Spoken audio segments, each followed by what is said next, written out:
What's good, everybody? Before we get started on today's episode, big ups to the members of the Patreon. Remember, patreon.com/veterans minimum. $1 American dollar. That's all we're asking for. $5 a month, you get access to the betting picks. $10 a month, you get the giveaway. This month, the giveaway is going to be $100 that you guys can use on the merch store. $100 worth of merch from the VM merch store. All the links are in the description of the bio, whether on YouTube or in the audio feed if you guys are listening. But the roll call for Patreon, we got Arabia, Daniel Gibson, Mahul Patel, Thomas Robinson, Abel Rezin, Ben Kotzian, Christopher Velasquez, Derek Plates, Devin Rendon, Dylan Chadwick, Jerry Shapiro, Jordan Riley, Mike Stevens, Nicholas Messina, and Nick Crummage. Shout out to Jordan Riley, just crossed the $1,000 mark all-time pledging to the Patreon. Also, shout out to Dylan Chadwick, crossing the $1,000 mark, joining Derek Plates, Christopher Velasquez, and Daniel Gibson. Thank you guys so much. All dollars matter. That's why we're trying to get $1 closer to our goal. Just $1 a month. Patreon.com/veterans minimum. Okay, on this episode, we have our dog, George Carmona, joins us to do fallout of Wild Card Weekend, biggest takeaways, Monday winners, and we were joined by Zayd Hussein to tell some betting stories, hanging out in Vegas over the weekend, and talking some UFC to close out the show. Speaking of UFC this weekend, we dropped a show on Monday with Coach John Wood from Syndicate MMA. He will be cornering Marab this weekend in, should be LA, might get moved. We recorded this last week, so if you listen to that show on Monday, if you go back and listen to that, we do talk a lot about LA. This was prior to all the fires and all the devastation happening over there in Los Angeles. But he's going to be cornering Marab. And we also had Mackenzie Pavicic, who is a producer and reporter and one of my good friends here in Vegas. She was on the show too, just talking about women in sports media and especially in the MMA space. Check it out. Rate, review, subscribe.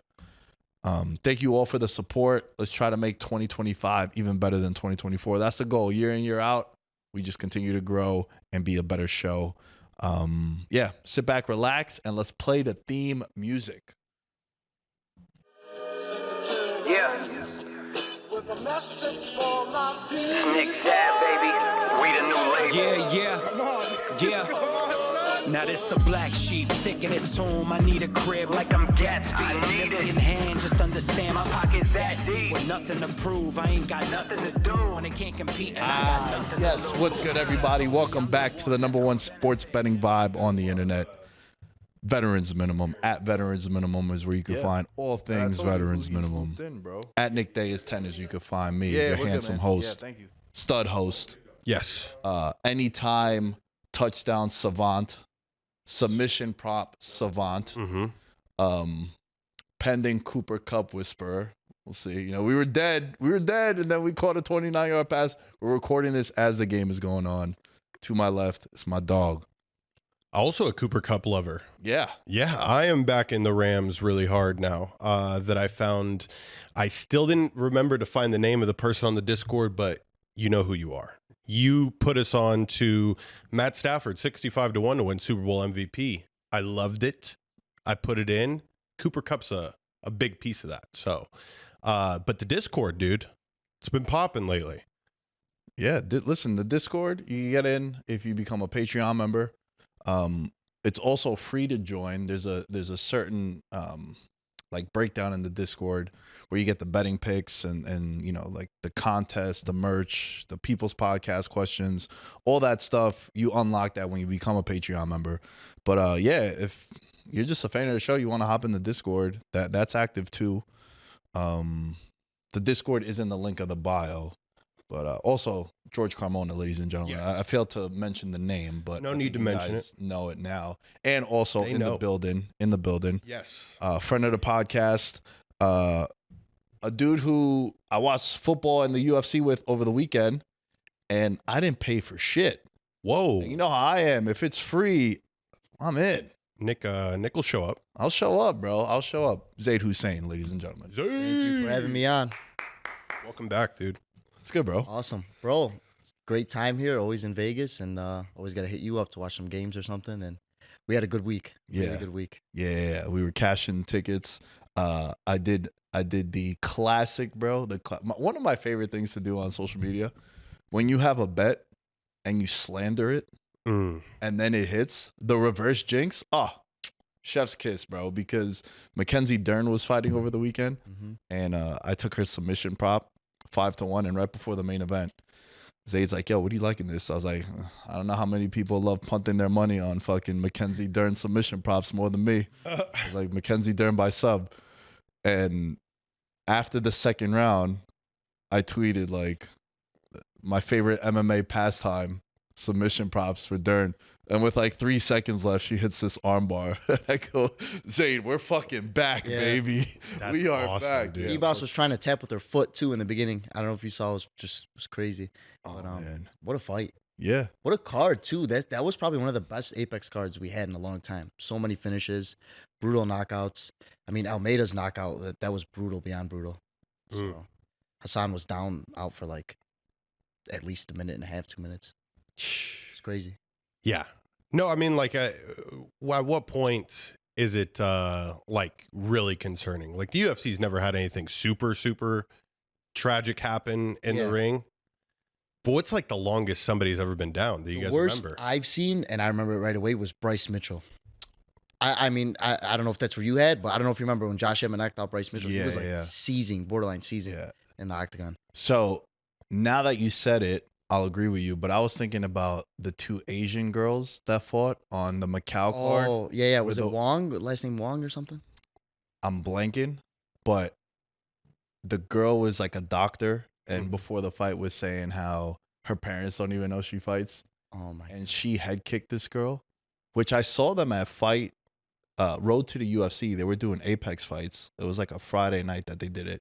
And shouts to Mackenzie. Mackenzie was on the show yesterday with Coach Wood, John Wood from Syndicate. If you guys haven't checked that out, we talk a little UFC 311 and talk about the business aspect of building a gym and whatnot. But Mackenzie had hooked us, me, Kyle, and some of the guys from the gym, and we went over there and we saw those girls fighting.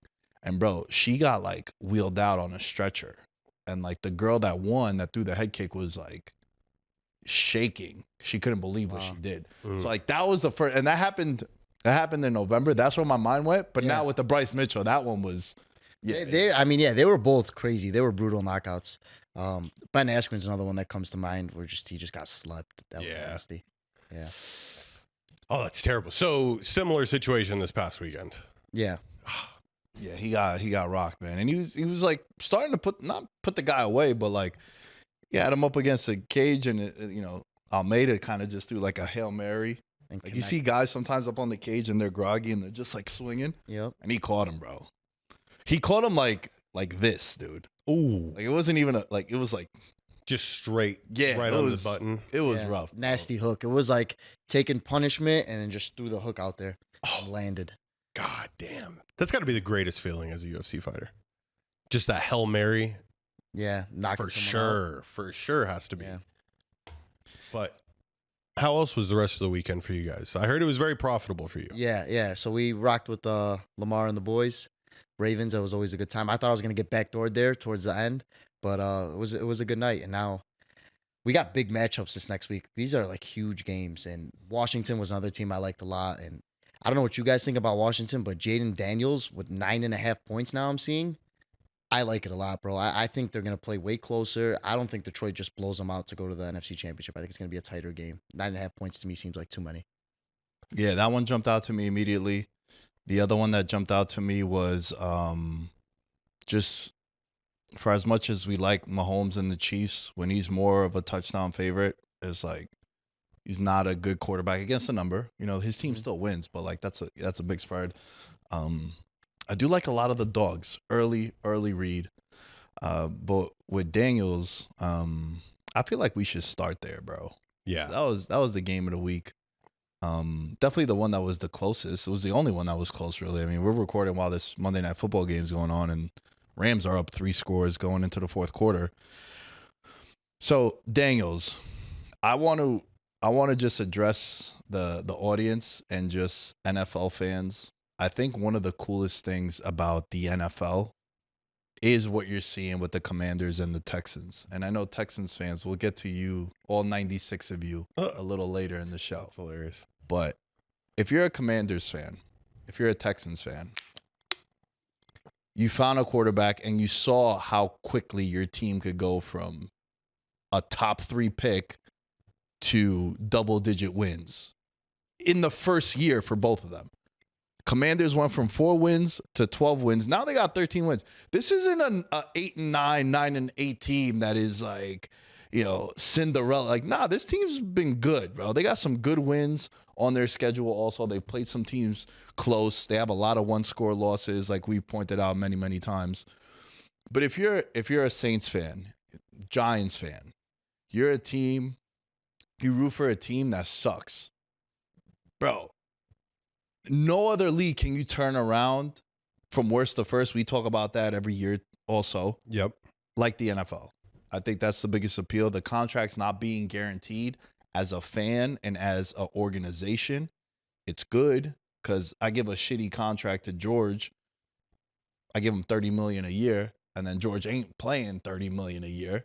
I could cut him and take my losses, and now I could free up that money to now pay Zayd, now pay Jory, pay the other guys to build a team.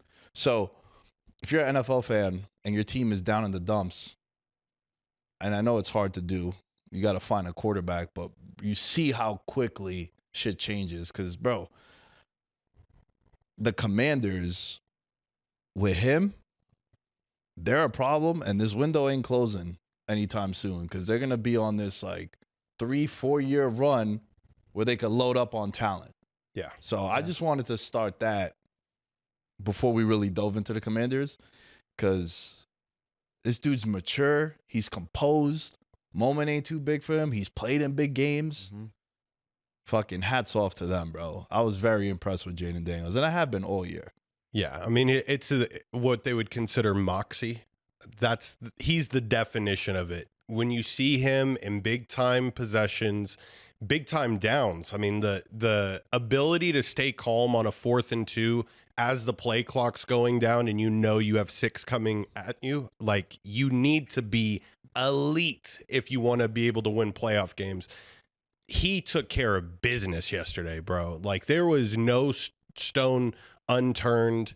Jaden Daniels, 24 for 35, 268 yards and 2 touchdowns. And then not to mention that he does it running wise as well. And I really am impressed by his running ability. I mean, on that 4th and 2 play where he stiff arms the defensive tackle, I don't really remember his name, but when you get stiff arm like that, I'm going to remember Jaden Daniels' name. Yeah. You got fucking put on in the biggest play of the Buccaneers season. And yeah, I am hopeful, Nick. Thank you for making me feel a little bit hopeful. Do I think anybody is like Jaden Daniels coming out of college football this year? No, but maybe this year is not the year. Maybe it's next year that we find a generational quarterback. Well, yeah, I'm also saying just the idea of it, like, shit could change. It's quick. possible. Yeah, it's possible for you. There's only one team where it just never changes. That's my Chicago Bears. I think we just find a way to just fuck up every single year. I mean, we can't get a head coach right. We can't get a quarterback right. I mean, I don't know what you guys seen with Caleb Williams this year, but, like, I'll take Bo Nix and Jaden Daniels over him any day. I really believe that. I think they're just polished. They're really good quarterbacks. And I look at Caleb Williams, I don't know if I see that yet. And maybe because of the coaching, offensive line, but that's like where it's like, man, I could have Jaden Daniels right now instead of Caleb Williams. Like, let me get Jaden Daniels all day. I feel you on that. Like, Caleb Williams impressed me in spurts this year. It's not like he wasn't a quarterback that made plays and made me go, oh shit. Like, they actually have somebody that's competent that can, convert third downs. And it looks like it makes sense. But when, like, I feel a lot of the team turned on him, and it was just weird, bro. Like, you need receivers that have your back, which I feel like Jaden Daniels has. Bo Nix has the support of his receivers. They would never walk off the field during a fucking play like DJ Yeah. Moore did that Yeah. one time. It's like, so he kind of got put in a shit spot, even with his teammates, but maybe that's the person he is. Yeah, I feel like half the team was like, we kind of wanted Justin Fields, and the other half was, okay, all right, we're on board with Caleb Williams. And we never really saw it mesh where we have everybody on board at the same time backing Caleb Williams this year. That's how at least I felt. Yeah. But with Jaden Daniels, Terry McLaurin looked so happy in the postgame press conference. He was grinning ear to ear, bro. I'm happy for him. It's definitely, he's a receiver that deserves an all-world talent like Caleb or Jaden Daniels. Zacchaeus is another receiver too, like where he's been balling these last couple of weeks. You got him, you got Scary Terry, you have Zach Ertz quietly been putting together great games, like making big catches. It may not still on the stat sheet, but like Ertz has been good. The two-headed monster running back, like with Eckler, like change of pace, and then you got Robinson. Bro, they got a good team. Like, Yeah, and I I mean- think they could give Detroit major problems. Yeah, and also Brown yesterday. Mhm. He came alive, had a pretty good game for him. I think it was like the best game he's played in his career. It was interesting though. You said something about like Caleb Williams, and like this is why I always talk about how I hate being a like watch the game guy, right? Because I respect everyone's time and I respect everyone's takes. But there's been graphics going around of Caleb Williams' numbers and then like Bo Nix and Jaden Daniels, and everyone's like, well, Caleb, all things considered, kind of has better numbers, but it's like when you watch, it don't look like it. It's like Aaron Rodgers is a perfect example. You look at Aaron Rodgers' numbers on the year, you're like, holy shit, I'll sign up for a 40-year-old quarterback, and that's what he puts up. Like, that's awesome. We were talking about it too. It was a stretch where he had like 10 touchdowns and 1 interception in like a 5-game stretch. Mm-hmm. But look at all the shit he was doing with the coaches and just all the chaos that surrounds Rodgers. It's kind of the same thing with Caleb Williams. It's like when you watch it, it don't look like what the other guys look. Guys aren't walking off the field. Coaches aren't getting fired, right? Like it's completely different. So I feel you on that, but I've always been someone that feels young quarterbacks, especially early on, you need an offensive mind. Don't give me Rex Ryan when I drafted Jaden Daniels. Like, nah, I need an established offensive genius early on. Mm-hmm. And then from there, it's like, all right, Pat Mahomes now, if Andy Reid leaves, I think everyone's going to still feel the same way. Yeah. Because he's been in the league for 6 years. But like, yo, we love Pat Mahomes. We think he's awesome. But if he got drafted by anyone Bears. else, like the Raiders. Yeah, Raiders, perfect example. Shit, the Giants too. Like, you got to go to a good head coach. And, Dan Quinn is a defensive guy, so it doesn't really fit what I've been saying. But Jaden Daniels also, I think there got to be something to it that he's older. Have you thought about that? Because like Bo Nix and Daniels, they're like 24. Yeah. And They had a shit ton of college They starts. got like 55 plus starts in college. Mm-hmm. Where a lot of these other guys, they got like 27. And that's a wide range. Like I remember when Trubisky got drafted, the knock on him, amongst other things, was he didn't really have the game reps. Right. The same thing with like Trey Lance. It was the COVID stuff was going on, and he sat out 1 year, and then he came back, and then it's like, well, this guy hasn't played in like 19 months. Pretty sure Jordan Love was the same way too. So it's just an interesting thing. Like sometimes like watching is so important too, bro. Yeah. They always say numbers never lie, but I think numbers lie all the time. All the time. Yeah. all the time. I feel that way too, bro. Yeah. I feel that way too. But when we dive into this game with the Commanders, George, did you feel like, as I'm watching this, because it was a fun game back and forth, especially the fourth quarter was pretty lit. Yeah. I was pissed off that them two played each other, bro. Because they were both like, they could have both played great spoilers in the NFC, like had they been on opposite sides of the bracket. That, and also like I was rooting for both of them. Like we Yep. became a Tampa Bay Bucks pod when you gave out the plus 500 like around week 10 or 11, whenever it was. Yep. And the Commanders have just been a feel-good story all year long, and Daniels is exciting. I love Terry McLaurin. When I had Brandon Marshall on the show, I was like, yo, who's the most underrated wide receiver in the league? He's like, Terry McLaurin. I was like, bro, I've always felt this way too. Because you look at the list of quarterbacks he's played with, and he's been productive. This year he gets a quarterback. That's why he's so fucking excited when he's on the sidelines and he's like celebrating. because he finally got a quarterback. So I was a little upset that them two played each other because I fuck with Baker Mayfield, love Mike Evans. Bucky Irving was doing his thing. The 2 tight end system that they run over there with Otten, and then Durham, I think is how you say his name. I think where the game changed though was the fumble, obviously. Yeah. And you turn the ball over inside your 20, it's gonna be hard to overcome that. For sure, man. And it came down to exactly what I had highlighted last week on the show with Todd Bowles. And there was a clock management piece to the end of that game in which I felt like he should have called his timeouts a little bit earlier. Sure, given the circumstance, them getting the first down puts the game on ice anyways, and the game could have ended exactly the same way it did. But you got to give your defense a chance to recoup and really plan out.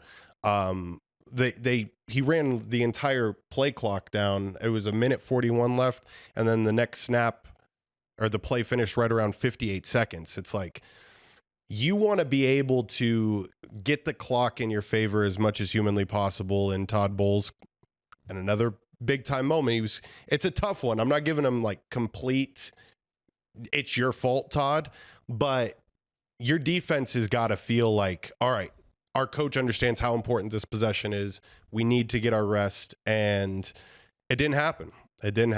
And yeah, it is sad to see both of these teams out of it. Yeah. Baker Mayfield is, I would say, is he becoming like America's quarterback?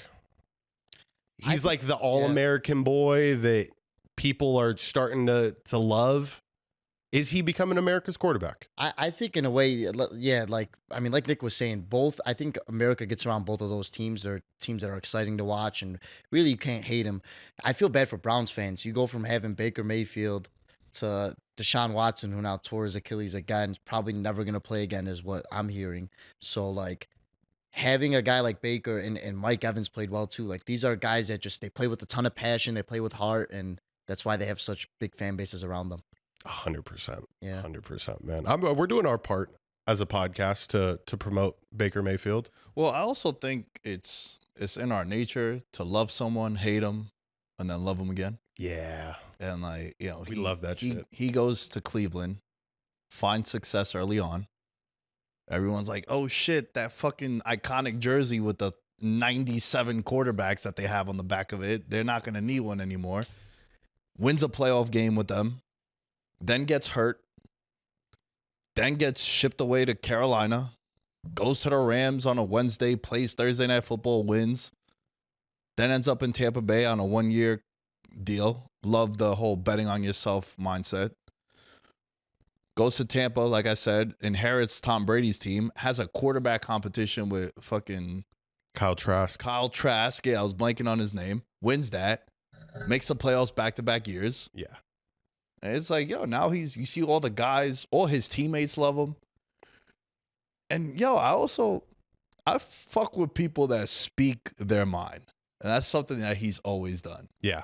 Right. Bro, and that Rams, like when you remember he was with the Rams and it was like he didn't even have like a week to prepare and he goes down, he has a game-winning drive like that. Oh, that was a Thursday night game. He got there on like a Tuesday. Yeah. And then that changed the whole course of his career. Like it really did. Like, you go there, you have a game-winning drive, you get your name back out on the map, and everybody starts looking at you again. Because before that, he was kind of like on the back burner. Like, no one was really looking at Baker Mayfield, talking about Baker Mayfield. Yep. Then he comes in, he has that performance. And it was funny, like, it popped up on TikTok a couple weeks ago, like, literally that game. And I was like, oh, I remember that shit. Like, that was crazy. And it changed his career. 100%, man. Yeah, that game last night, it was awesome. How much fun did you guys enjoy seeing Mike Evans absolutely torch Marshawn Lattimore? Like, it seemed like Baker was targeting Mike Evans with a purpose. Baker himself hammered over 9.5 receptions for Mike Evans. That's the way it felt. After the first drive, and then Marshawn Lattimore just could not keep up, bro. Yeah, he was doing more complaining than covering. It was just, Mike Evans is such a tough cover because, like, he's so big, and then people don't realize how good his route running is. Like, yep. Once he moves, bro, and then you got that height on a guy like Lattimore, it doesn't even matter at that point. Like, like Lattimore's just there's nothing really he could do at that point. Yeah. It's tough. Mike Evans is one of the toughest covers. I mean, 1,000 yards, 11 straight. How many straight seasons? He tied Jerry Rice. with Yeah, that. Yeah. that's insane. That's Model of consistency, man. And you know, one thing that always drives me crazy. I remember this being such a big talking point in like fantasy circles. Whenever people do like start and sits, and they be like, "Yo, you gotta bench Mike Evans because Lattimore's gonna cover him. How's he gonna?" It's like, bro, Mike Evans is also a stud. We're not talking about fucking Darius Slayton having to go up against Lattimore. Like, bro, I'll never forget this one time I was playing daily fantasy, and this is when the Giants had Odell Beckham, and Jalen Ramsey was on the team, and they opened up against the Jaguars, and Odell was like $5,000. If you're in the daily fantasy community, you understand that he's being priced like a number 3 wide receiver, but you know, he's the number 1. And everyone's like, "Oh, Ramsey defense, Ramsey." It's like, bro, Odell's not a scrub. He's the best receiver in the league. And that's what I was thinking when I was watching Mike Evans, because I was looking at the line. It was like 5.5 on the catches, minus 125. I'm like, he's going to get 12 targets anyway. Like, he don't give a fuck if he's triple covered. He's going to throw to him because there's no one else out there. Crushed it. Crushed it. Yeah. And that duel was cool. He got the better of it. You know, Mike Evans won the battle, but Lattimore won the war because they ended up, you know, winning the game. But it was exciting, man. It was exciting. I think that these two teams are going to be around. You know, obviously Tampa Bay benefits because that division is pretty ass. Even though I will say I was a year early on the Panthers, bro. Get ready. You're a lot of Panther love in this offseason and then going into next year. We can't be stupid again and put the Bucks like where we thought they would finish this year. Like, we thought the Bucks were just going to, the NFC is going to be improved. The Saints should be better. No. Yeah, they lost their coordinator because he went to Carolina, so I was thinking about that shit too. But yo, Baker's the truth, bro. Baker's the truth. And, you know, with Washington moving on, I think you got to feel really excited if you're a Commander. Like, it's a new era. That's the coolest thing about it too, right? Like, remember, they just sold the team. This is the first year that the new regime is in there. Yep. Knew everything. And it's like, yeah, bro, this is what happens, man. Always say it. Ownership, GM, head coach, quarterback. You have that Mount Rushmore right there, you'll be fine. You can make serious runs yearly. Yeah. What game you want to go to next, bro? Let's go down the list to the Chargers-Texans game. The first game of Super Wild Card Weekend, which I don't think they call Super Wild Card Weekend anymore. No? I think it's just called Wild Card Weekend.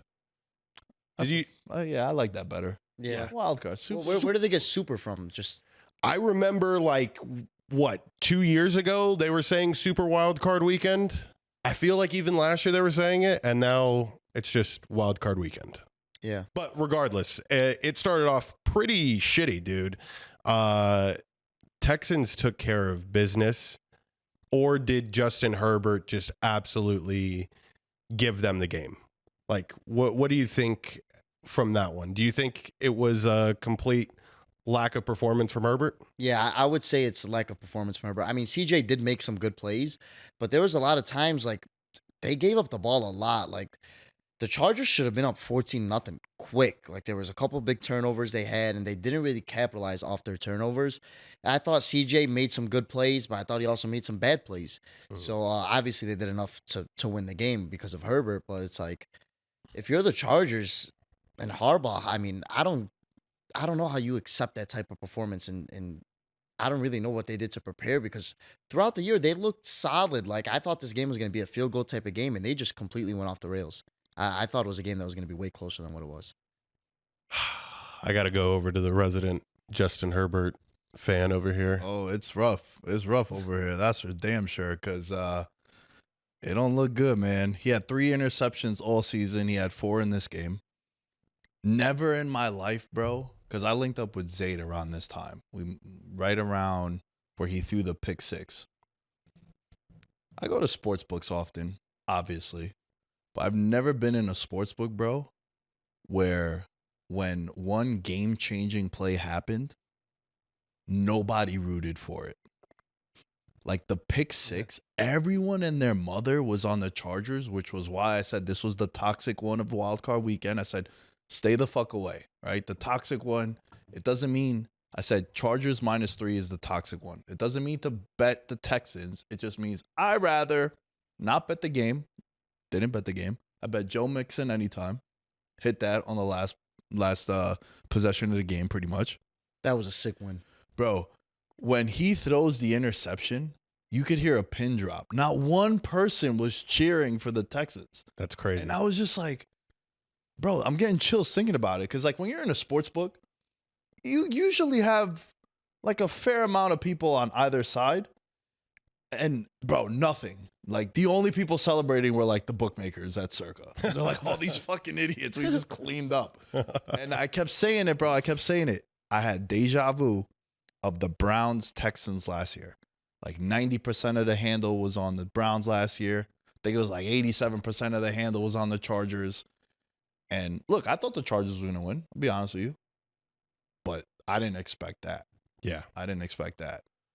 Yeah, no, I think they completely abandoned what got them to that point, which was a steady dose of running the football. And Justin Herbert really hasn't like lit up the stat sheet passing wise all year long. And I think that's their bread and butter. And then when they had to shift from that identity, and it's just, I think Herbert has now reached the level of like, he's so plagued. He's seen the dark side to like the most extreme extent that it will take a new scenery to really resurrect his career.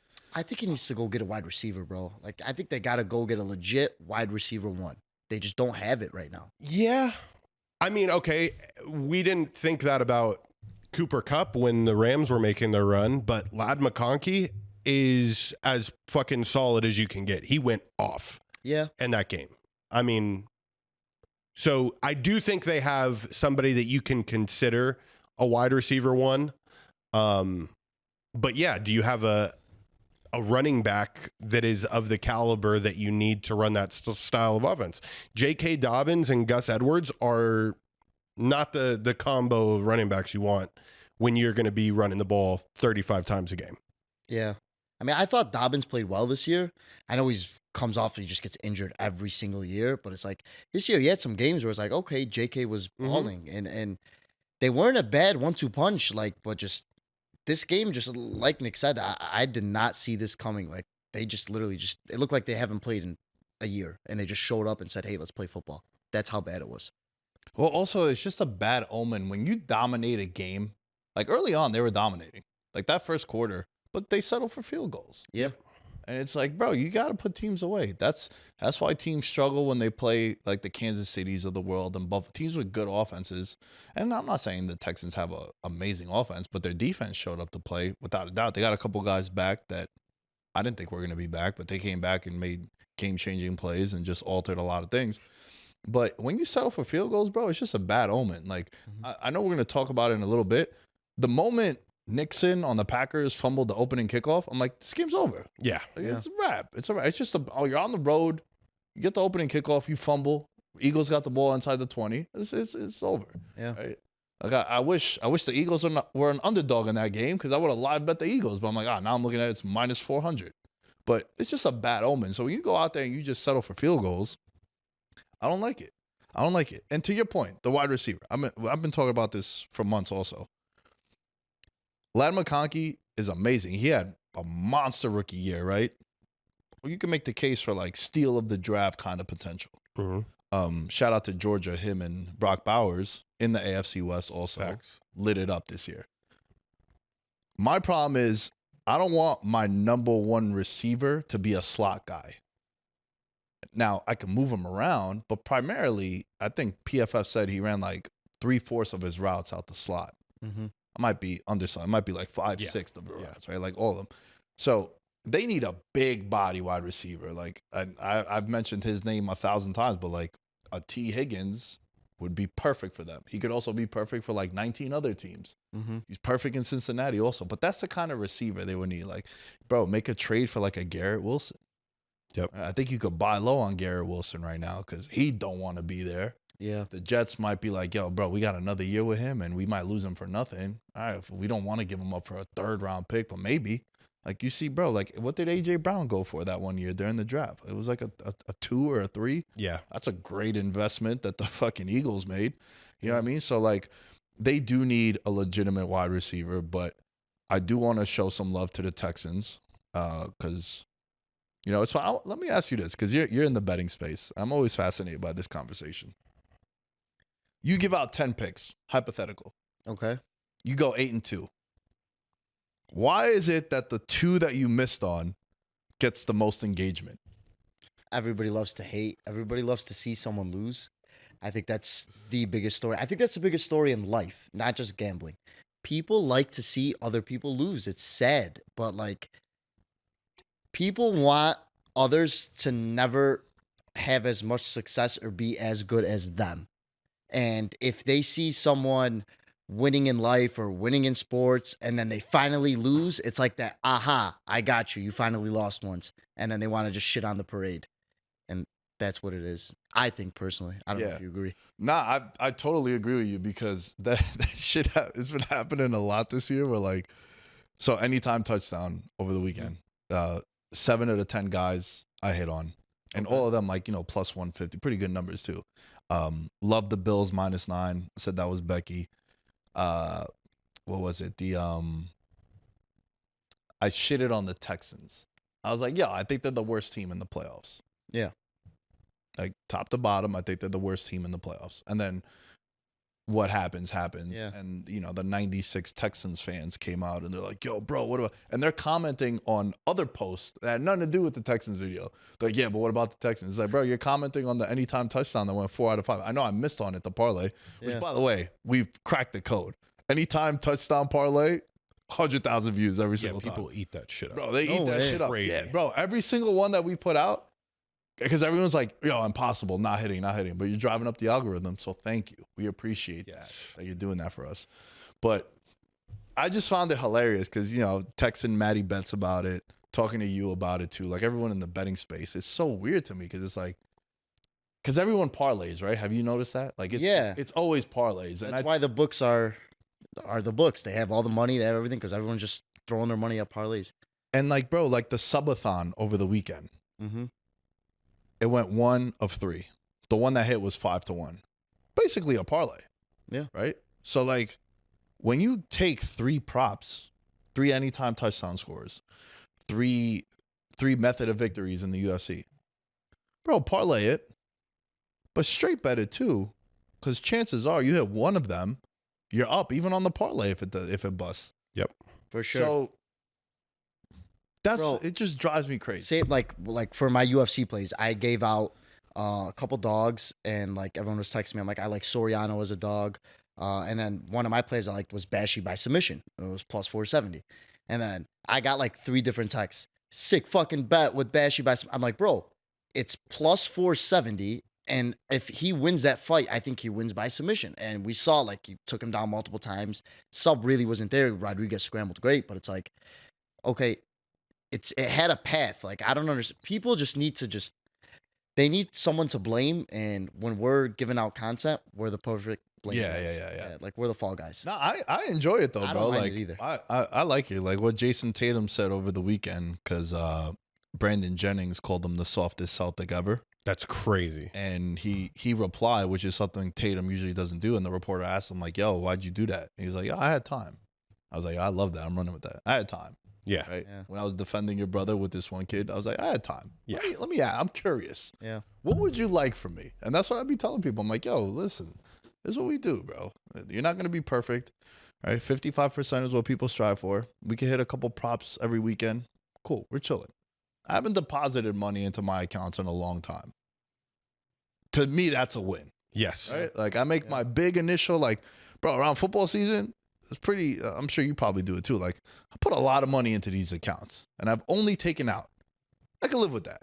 Of course. Now, look, there's about 9 apps. 3 of them have been cleaned out. So it's not all sunshine and rainbows, but it's like, there's no deposit button. I don't even know where to find it on the app. I can live with that. You know what I mean? I did have that one weekend that sucked. But two apps went in the gutter. But like, that's what it is, though. That's how shit happens. So you don't want to apologize to the Texan fans, bro? Like, that was a long way around, because the Texan fans, they're awaiting your apology. Yeah, I got a lot of that too. They want me to apologize for saying that they have the worst roster in the playoffs. Yo, prove me wrong, bro. Make my life easier. Beat Kansas City because I have an Eagles, Bills, and a Ravens, Eagles prop. Make my life easier. Beat the Chiefs. And then next week, I'll come on the show. I'll do the whole show in a clown mask next Monday. The whole show. Wow. Yeah. You beat the Chiefs. Yeah. Why not? Why not? I'm going to hedge it too. I'll throw like a nice couple $50 or $100 on Texans. You know what I'm saying? Jory, lie, cheat, and steal, baby. The mind is always working. But yeah, that's what we'll do. I'll do the whole show in a clown mask. I don't care. Prove me wrong. Make my life easier if you're this good, right? Let's see. Nico Collins. Let's see the defense. Go into Kansas City now, which with Kansas City, you better, if you're a Bills fan, you're a Ravens fan, like I am now for the playoffs, you better beat them this week, bro. You better beat them this week. Mahomes hasn't played in 22 or 23 days. Beat them this week. Because if you don't, and you know it's going to be shaky maybe in the first couple drives, but if they come out guns blazing, all you Texans fans, you're going to see why I don't think you guys have ever made a conference championship game. You're like 0-5 in your franchise's history. I believe the numbers are in the divisional round, and you lose by double digits every time. And they're one of 4 teams in NFL history to not make a Super Bowl. Yeah. Yeah. Interesting. I'll cut them some slack because they're like relatively new. They're like the youngest team. Just but a fun fact. Fun fact. Yeah, no, it supports my case too. Yeah. So yeah, beat the Chiefs this week. I was doing a radio show earlier today, and they asked me while I was on air, they're like, who's, like, they named 3 teams, and who's the 4th team that has never made a Super Bowl? I sat there and I thought for a couple minutes. I'm like, I think the Texans. And they're like, yep, you're right. Now you mentioned it right now. It's pretty Ding, funny. ding, ding, ding, ding. Yeah. Yeah, bro. They're gonna be pretty heated about that, Nick. But you gave them a consolation prize, and if it happens, it happens. Listen, make my life easier with these futures, bro. That's how you could prove me wrong. Make your first ever AFC title game, and then we go circle the wagons. Right? I like that. That was good. Right? That was good. What happened to your boy Bo Nix, man? Was I I was about right? to say the transition to the Bills was perfect. What happened to Bo Nix is, bro, that first drive, You had Buffalo fucking stunned, bro. Bro, bro, I was telling Nick, like, one of my favorite bets was Denver with the 9, and then I had Denver money line. And when he threw that bomb, You were caught like, it, suck my I'm fuck, like, dude. let's fucking go. Like, put your seatbelt on, get ready. I text one of my guys, put your seatbelt on. And I'm like 0 for 100 when I text someone to put their seatbelt on. And it's really, really bad.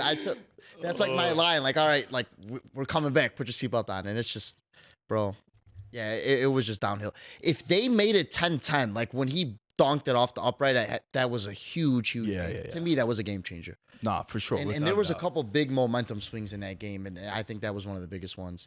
But I thought the score doesn't reflect how close the game was in the beginning, to me at least. Mhm. But obviously, Buffalo just did what they do, and they run out. And what makes them so difficult is, like, bro, when they get to just get them to 3rd and 5, 3rd and 6, and they pick up 3 yards, 4 yards. When you get to 4th and 2, they could just do what the Eagles have been doing, like the tush push, just Josh Allen running through the line. Like, Yep. he's so hard to tackle, and they're so hard to stop. Like, anything past the 40-yard line, they're going for it on 4th and 2, 4th and 3. So it's just such a tough team to beat. Them and the Ravens are playing very, very similar football right now, and I think it's going to be a sick game. Yeah, it will be.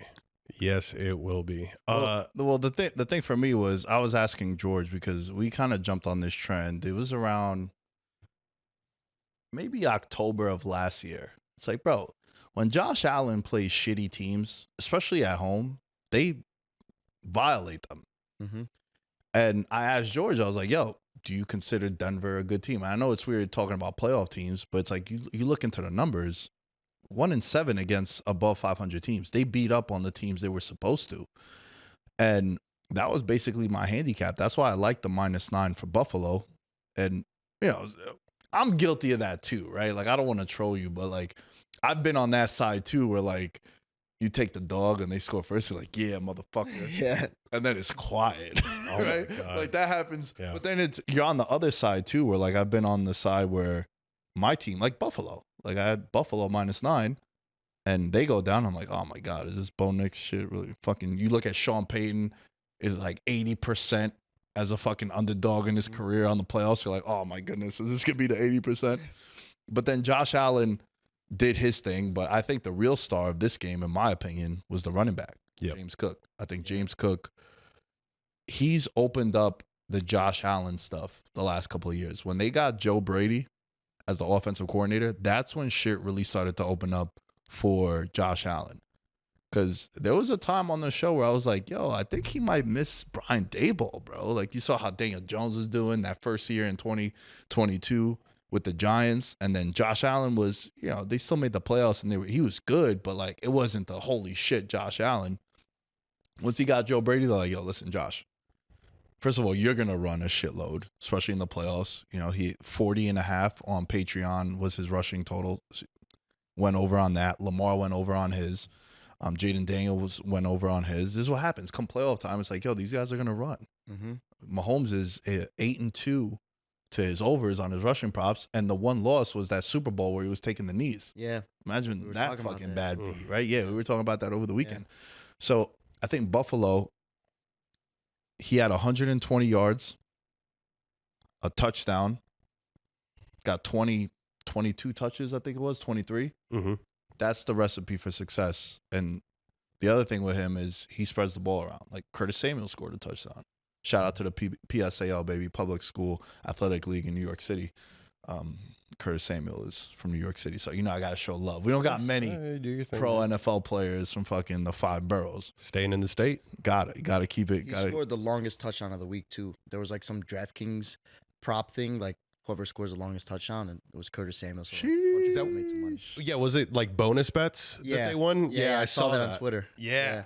Some dude, like everyone that took it got like $13K in bonus bets each. It was like 136 people that took it or something. Good God. Pretty sick promo. I should have bet him, dude. Fucking PSAO. You always say that after the fact. Right? Yeah, of you course. start to be like, dude, I should have known. I seen him at the gym one time. I should have bet on him, bro. That happens to me all the time. Yeah. I'll text my buddies back home. I'll be like, yo, you know who was in the gym this week? Just popped in. I'll tell them. I'll be like, yo, we got to bet them. And then we don't bet them and they win.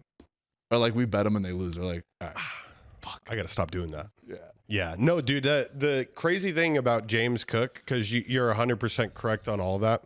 I'm always a huge fan of looking at time of possession, especially in games like this. Like Bo Nix could not put together a fucking drive to save his life. The Bills had the 10th most time of possession in a playoff game in NFL history. They had the ball for 41 minutes and 43 seconds. Yeah. So whenever you can control the clock, which I think the Bills are going to start doing here a lot more down the stretch, do you think that could be to their detriment, though? Because I do feel like a Josh Allen offense at its finest is scoring rather rapidly.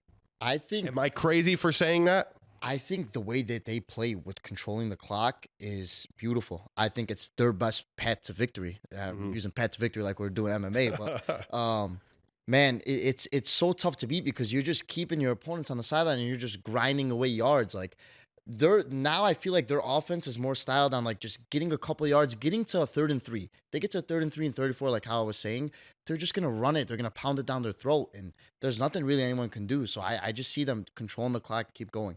And the thing that pissed me off about the Broncos, they just kept handing it off on first down every single time. It was constantly 2nd and 9, 2nd and 8. Like, you're not gaining any yards. Stop handing the ball off on first down. And Washington started doing it a little bit in yesterday's game too. Like, if you're not gaining yardage on first down by just handing the ball off, man, run a play action, run something different, throw something new at them. Yep. You didn't see that with the Broncos, and it was just Bo Nix with consistently 3rd and 8, 3rd and 9, and you saw what happened. It was just 3 and out, 3 and out, 3 and out. Can't make magic happen like that. But Nick, what do you think? Like, because I feel when the Bills are humming, dude, like they aren't a team that sits on the ball well. And I feel like if that's your game plan going into these playoff games, like versus the Ravens, like that's going to be such an interesting matchup because you just have both teams that's their main objective. We want to just have the most long, drawn out drives possible.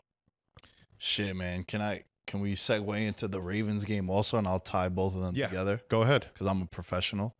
I agree with you. I think that is, for both of those teams, like the best path to victory. Because then when you match up against a Mahomes, what does everyone say? Like, keep the ball out of his hands. How do you do that? You do what the Ravens did. Bro, they ran the ball 13 straight times on Pittsburgh. That was the most like suck my balls, y'all ain't shit move ever. It's like handoff, handoff, handoff. 13 straight times led to a scoring drive.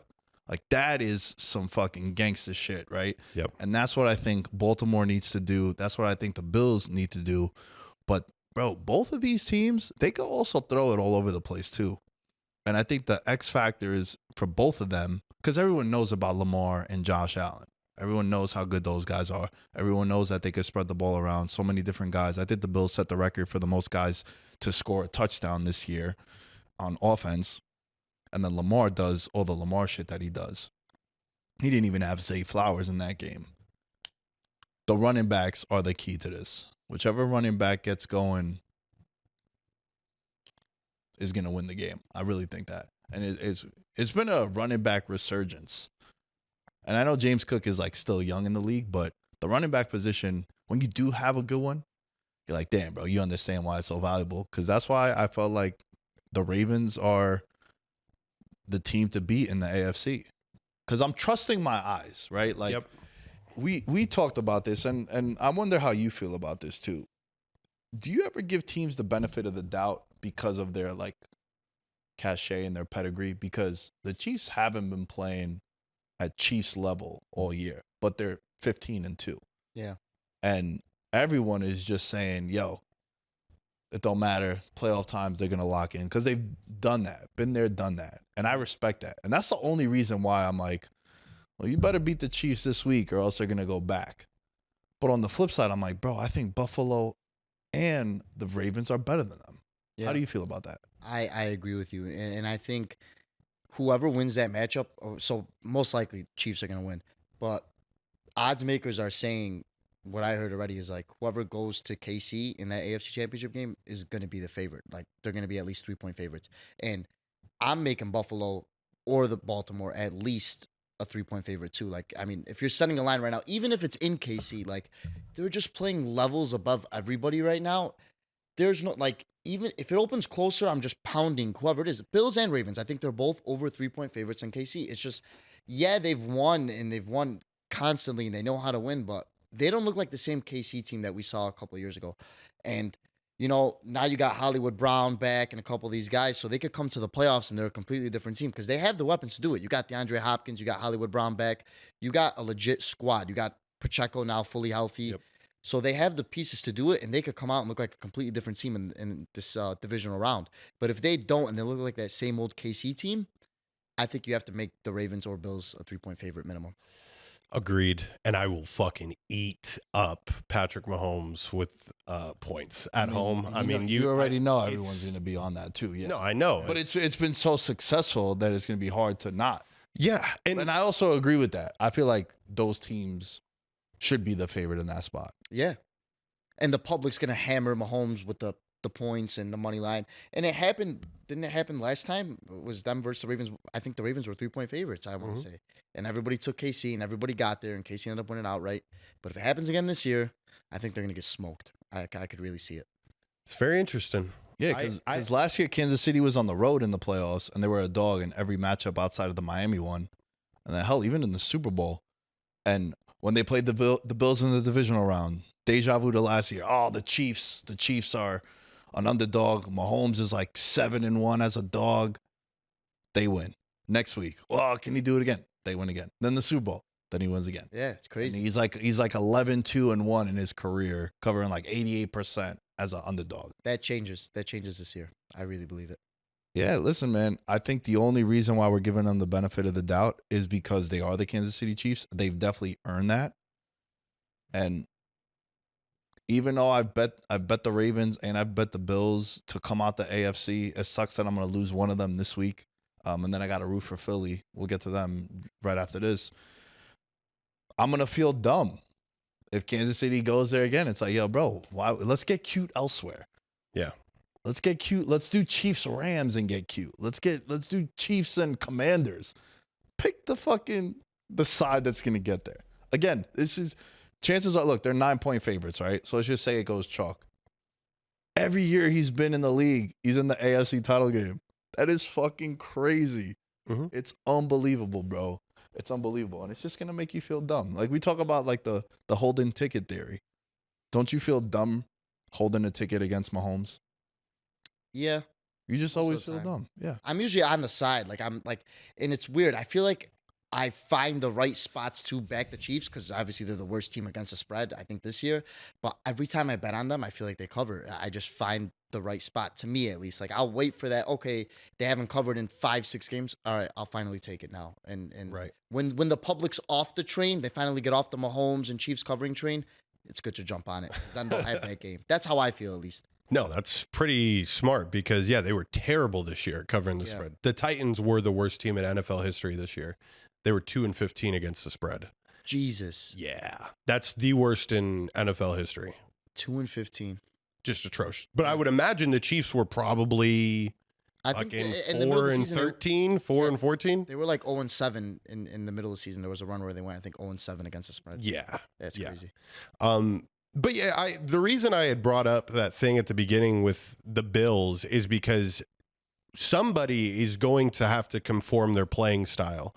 It's either the Bills are going to be controlling time of possession and putting up points, and the Ravens are going to have to throw, or vice versa.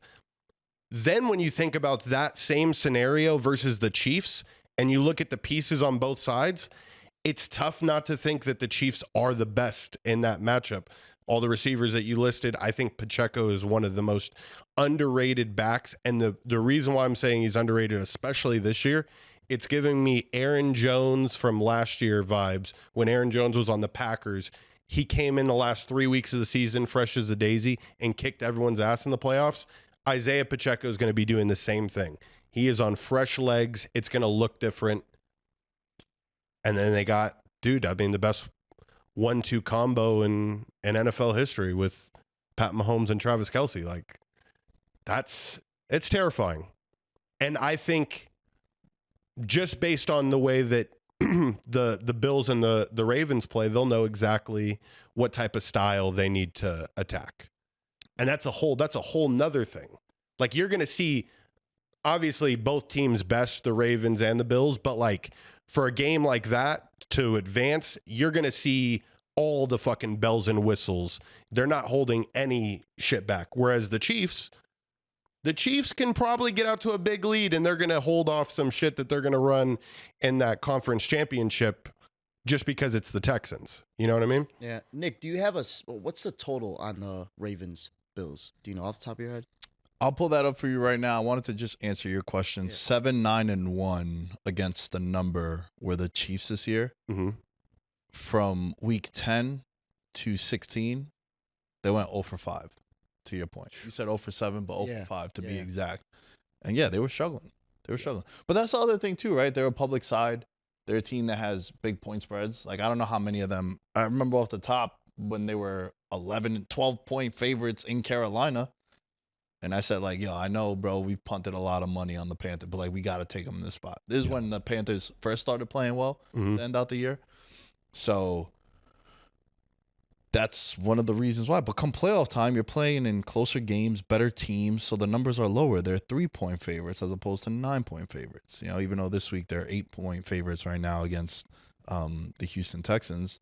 It's just, you got to consider all these things. Like, not everything is case by case. You can't just generalize Chiefs take a certain number. You know what I mean? Your question, the total this week for the Ravens and the Bills is at 48. Interesting. I thought it would be higher. I Sorry, like open that 48. It's at 50. 51, 50? 51 and a half. That's what Yeah. And I like the under in a sick weird way. I just think clock gets killed throughout the game managed. I think we see like a 24-23, 24-21 type of game. I mean, I could be completely off, but I think there's going to be a lot of running. I don't think there's going to be big plays. They're going to try to limit the big plays, keep everything in front of them for both sides. I like the under here. I mean, if you just take unders in NFL playoff games, 50 or higher, 72% against the spread. And every game went under this week. Yeah. Every game. Pretty sure every game. Except the Texans, because I was on the under. Except the Texans. Oh, my God. Yeah. So it was like, so it was Yesterday, It was yes, fuck kind of reaction. Yeah. Because I had Joe Mixon anytime. Oh, yeah. First leg of the parlay, also Yep. straight bet him. He scores, but then the PAT sends it over. And you're like, So every game besides that game went under. yeah. Yeah. And also you got to remember that was a 42.5 total. yeah. So it was a low number there. The Rams just beat the Vikings 27-9 as we're filming here. It's my sleeper, dude. The Rams?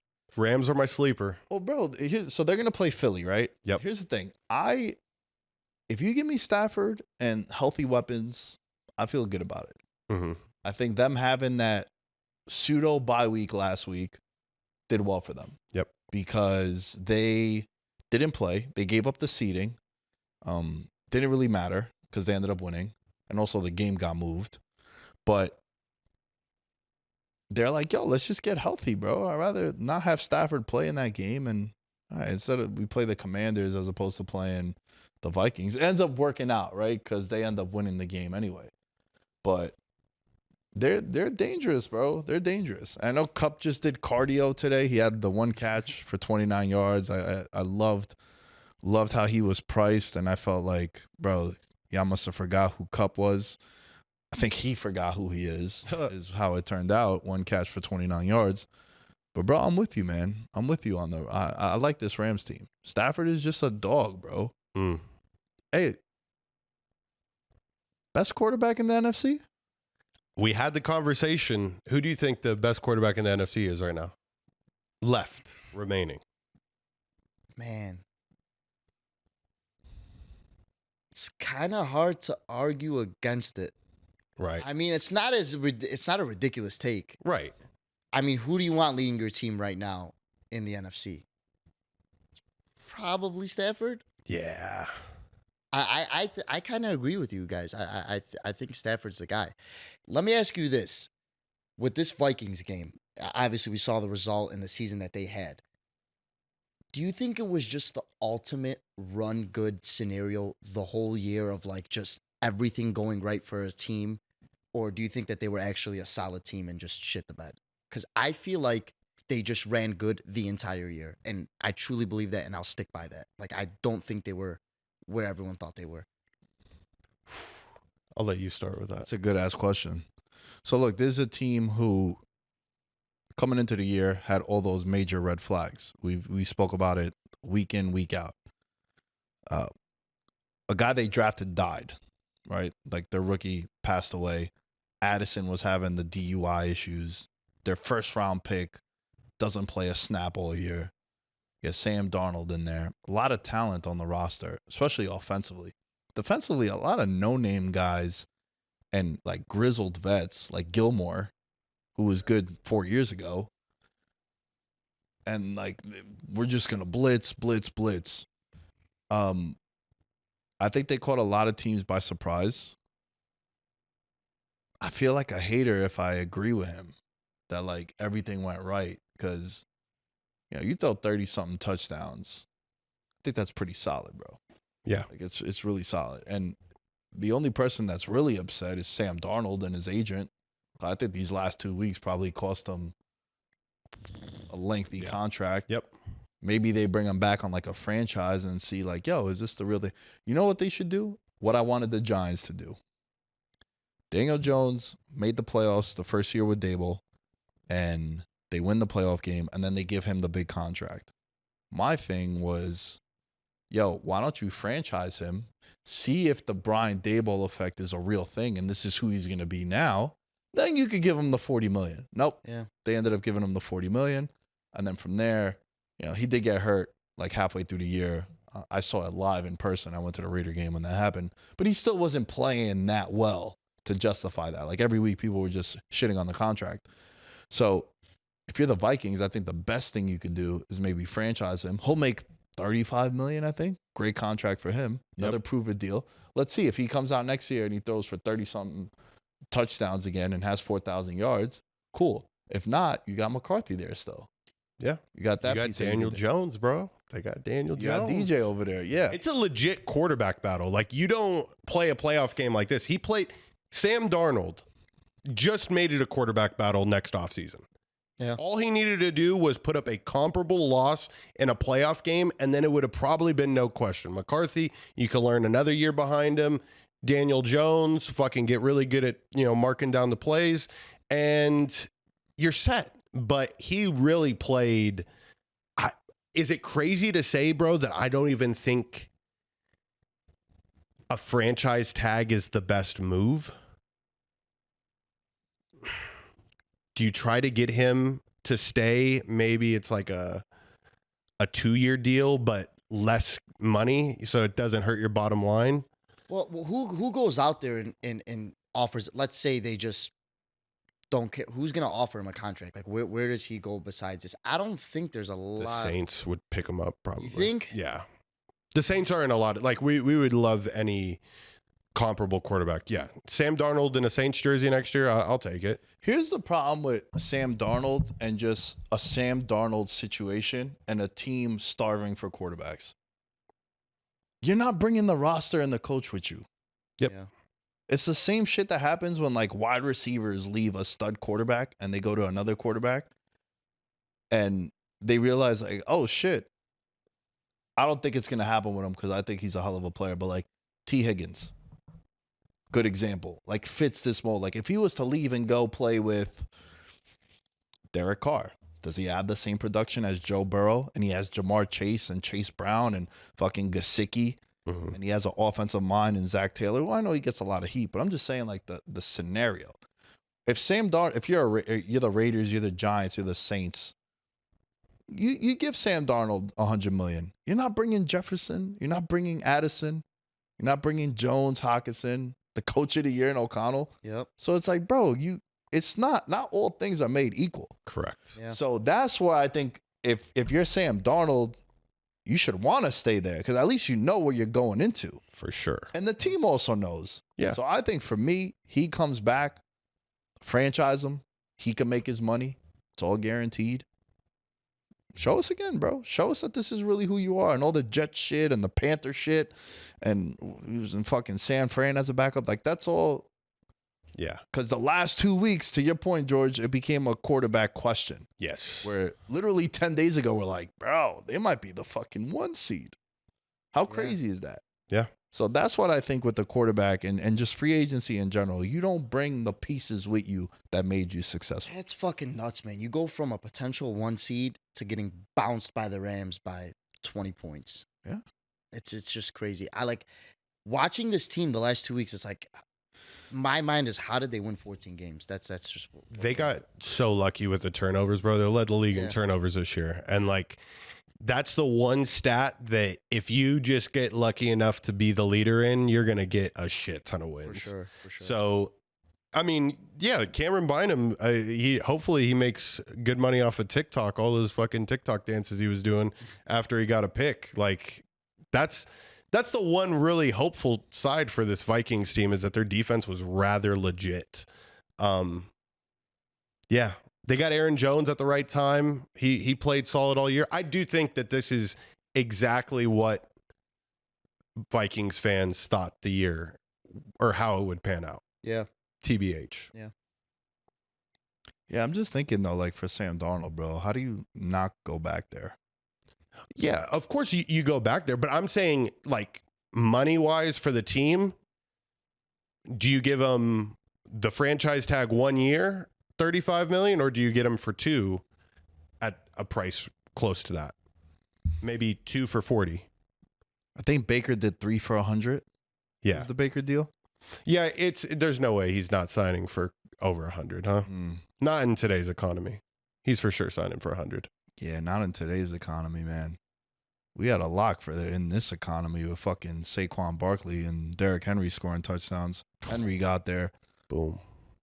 Do you ever feel like that shit only happens to you when you bet on it? I had Saquon to close out the anytime touchdown parlay. Yeah. And last like drive of the game, He had that breakaway and just he had the slid. breakaway and just decided not to. Yeah. I feel like my $100 parlay influenced that. That's my thinking when shit like that happens. I'm like, why, bro? We got 100-something thousand views on this video. We could be iconic. Because then people are going to come back and be like, yo, bro, he called it. Holy shit. Got some new fans. Nope. Saquon at the. But you know what? I can't be mad at Saquon. That's my running back one. Your offensive player of the year. Offensive player of the year. I'm happy with it. He'll repay us in a couple of weeks when he gets crowned. But fuck, bro. That shit only happens to you when you bet on it. Like 100%. That's what I'd be thinking. I was watching the game with Jason and his brother. Shouts to Jason. He was on the show. He told me to tell you that I must address my Packers take, which we're talking about now, and that he's pro Lions. He said, "Shout out to George because he knows that you're on the Lions, even though now with the Rams a little bit." Oh yeah, no, it's bad, bro. I've done the full heel turn, bro. Oh yeah, you hit him with the steel chair. You're like, I'm done. Lions. Yeah, let's go. City ain't never won shit. Bro. Let's go, bro. You know what's LA. live? You know what's still live? The dream matchup is live. Oh yeah. Oh yeah. The Rams can beat the Eagles, Nick. and the Lions take care of business against the Commanders. NFC title game. I said this back in like week 7. I'm like, bro, imagine the Lions have a monster season, like 1 seed. Everyone feels good. And in order to get to the Super Bowl, you got to go through that motherfucker again a third time. Oh, bro, That's Vince cinema. McMahon would have this booked already. That's fucking cinema right there. Yeah, that's It what I'm is. saying, bro. It is, bro. Dude, we're doing it. We're doing a Rams Lions money line parlay, and we're just gonna name the parlay Cinema. Yep. That's what we're doing, bro. Yes, We've dude. spent money on way worse, Of course. and we're gonna do it. The cinema parlay. The Cinema parlay, bro. Rams money line and Lions money line. I'm going to That's what we're fucking make doing this week. the sickest edit Yeah, I've ever made in my entire life. Let's bro. go. Like VM, you'll see it. Just follow VM, especially if this happens. Mm-hmm. Like I'm gonna make it the most obnoxious fucking journey how Matt Stafford built Detroit. Okay, don't forget your beginnings, motherfuckers, and how he owns the city one last time. This the character God. arc, and then Getting Jared bricked Goff. up, bro. Jared Goff. Yeah, That's the ultimate disrespect for Jared Goff, bro. Going from the Rams to the Lions can never be. you're gonna see the fans wearing his jersey and then Yep. take it off, and it's the 9 on the Ooh, Lions. yeah. Ah, fucking Cinema, baby. Because I'll tell you this, bro. I didn't like how Philly looked. Go into it. I did not. I have a and look, I picked them to win the Super Bowl with the playoffs, right? Mhm. Like I thought, and I still do believe that they have the best roster in the playoffs, top to bottom. The play calling, I get why Eagles fans hate Sirianni. It's like, bro, Barkley the first couple drives was killing them, 6 yards a carry, and then all of a sudden he didn't touch the ball. It's like, bro, what are we doing? Mm-hmm. Like, enough. Fucking, that's why I fuck with the Ravens. Yo, Henry, here come 30 touches, bro. Buckle up. Yep. Buckle up, Put your right? seatbelt on. Put your seatbelt on. That's Put what your it was. seatbelt on. You're getting 30 touches, bro. Yep. Even though since high school you've been getting fucking 30 touches. You know he had 4,000 yards his senior year? Yeah. That's crazy. Like people have that their whole high school career. He had Yeah. 4,000 yards. It's insane. He had like 12,000 yards in his career in high school. It's fucking wild. But it's like, bro, now it's you're getting the touches, right? With Philly, the book AJ Brown is reading, it's cool now because they won. But if he has one catch for 10 yards Mm-hmm. and they lose, they're lighting that fucking book on fire, and he's gonna be bitching and moaning, saying that he needs the ball. So it's all cool now because they won, and now that book is like the #1 book on Amazon. It sold like so many copies and shit. It's going viral and whatnot. Ain't And nobody reading that shit too. All you people that bought that book, you're not gonna open the book at all. just Like, get real with yourself. just pandering to the momentum. Just doing what AJ Brown was doing. yeah, that's what I'm saying. Yeah, Pandering to the bro, moment. Jalen Hurts was like, I've never seen him read. I mean, come Right? on now. It's like if I showed up here with a book, you know what everyone in the control room is gonna be like? What the fuck is happening? That's what they're gonna say. 100%. I can barely read texts and tweets, bro. It's You like get LeBron when he shows up with the Hunger Games yeah, books. yeah, bro. You On get page you 4. get six you get 6 sentences out of me. After that, it's like I'm not reading this, bro. Just call me. Yeah. I got shit going on. I'm not trying to read that. And with the Eagles, it's all fun and games now. It's all cute. It's going viral. If they don't get it together, offensively, because I want to give Jalen Hurts the benefit of the doubt because it was his first game back. Talk about the rust. Mhm. Maybe he comes out this week and fucking lights it up. Right. Then it changes everything. I feel better about the props that I have. But, man, they gotta... I don't feel as good, George, about the Eagles like I did. They benefited from a shitload of turnovers from Jordan Love and from the opening kickoff. Like I said, it was just a bad omen. But the defense for them is really, I think, becoming the strength of this team. Yeah. They only had a couple of plays where I was about to like combat that and say like, I saw Josh Jacobs make a couple of runs and bounce off of like 4 different defenders where I'm like, okay, Josh Jacobs is him, so I should maybe, not give as much shit to the Eagles as I should. But for the majority of the game, though, they were playing very stout. It's so like nowadays, 13 of 21 for 131 yards was Jalen Hurts for the game. Dudes have that in like a quarter and a half, like these high level quarterbacks, right? Mm-hmm. And can he get into a shootout? What happens if like they shut down Barkley? If the Rams shut down Barkley, which I know it's crazy to say because he had that 255-yard game against them and went bananas. But what happens if the ground game don't get going? That's where I think people still are hesitant on Jalen Hurts and the Eagles. Yeah. And I just feel, I don't feel as good. Like last week I was at like a 10. I'm like, bro, this is the team. Now I'm at like a 6. Just a little concerned. Yeah. They got the luck going on their side. Okay, so let's just hypothetically say that opening kickoff doesn't get fumbled. My question to the both of you guys was, do you guys think Christian Watson changes the outcome of this game? Like, Zay, do you think that? Not really. Yeah, I don't.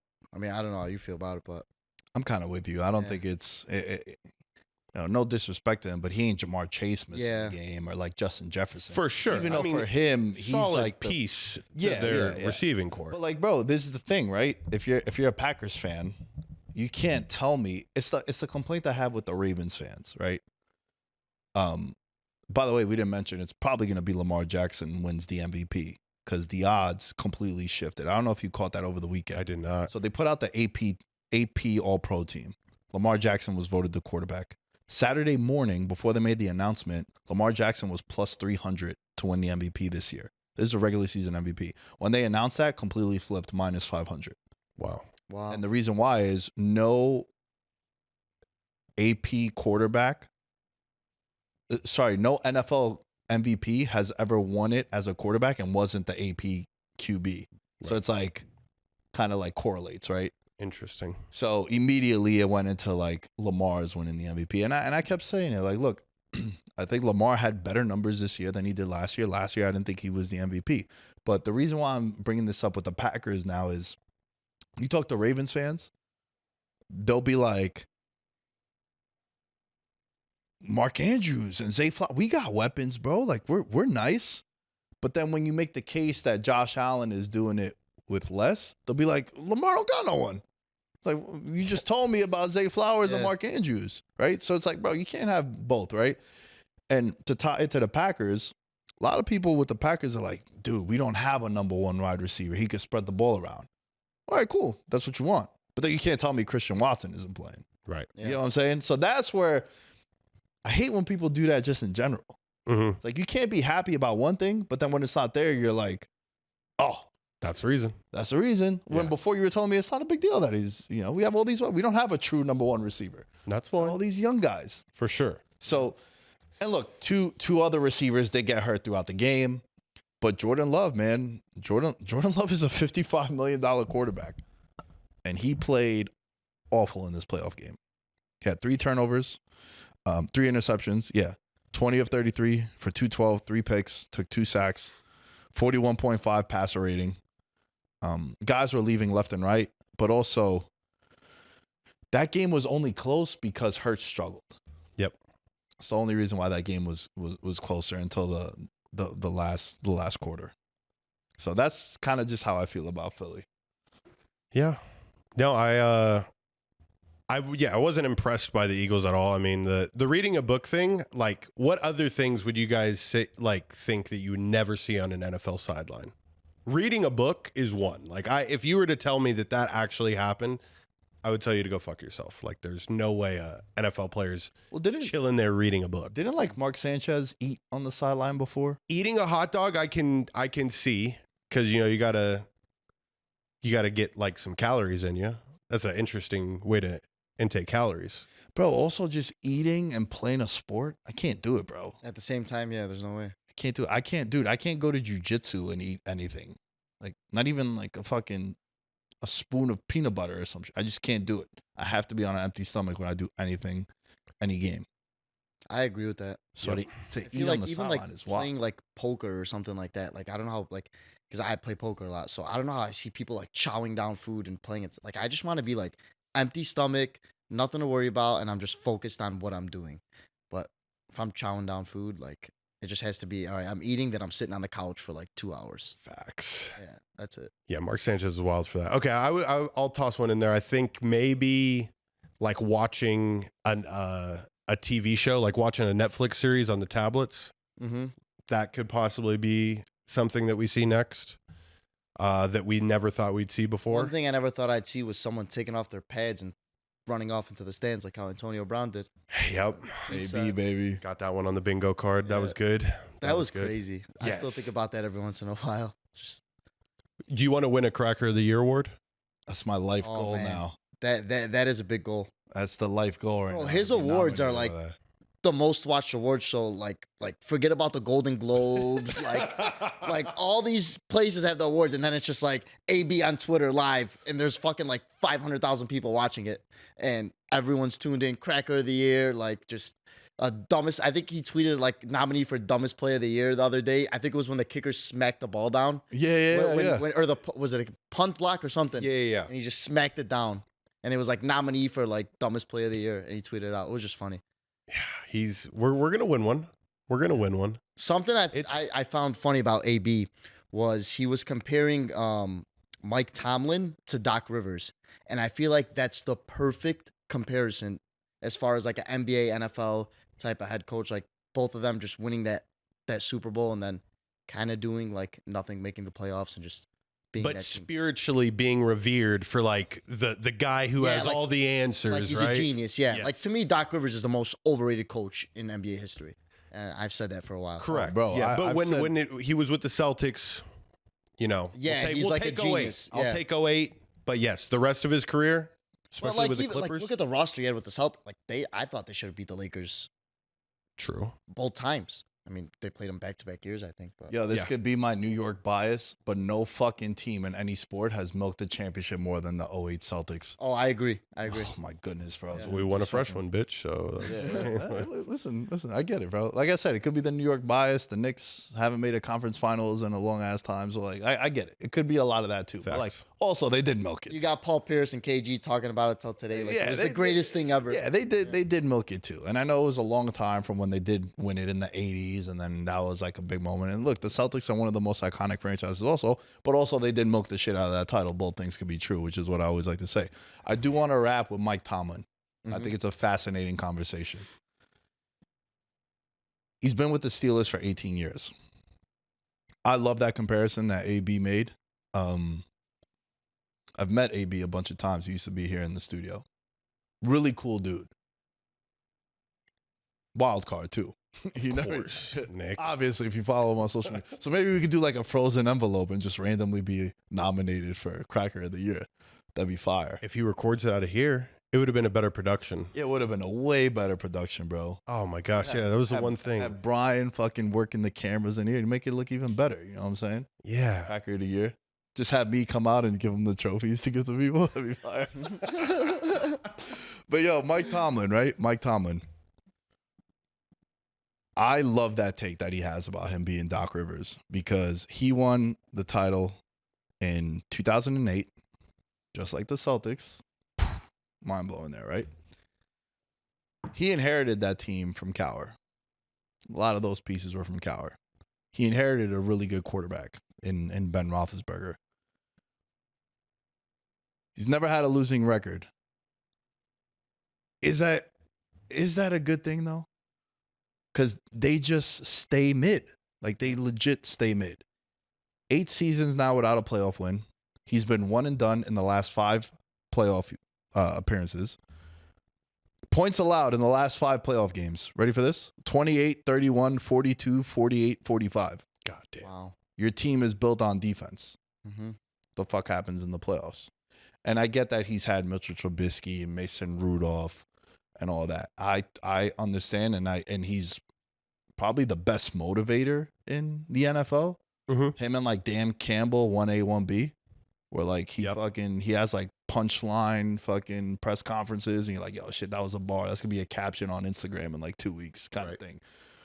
But it's like, bro, look, you're just gonna be winning your 10 games and to just get bounced in the first. I don't want that. Mm-hmm. And I know the Steelers have only had 3 coaches in their history.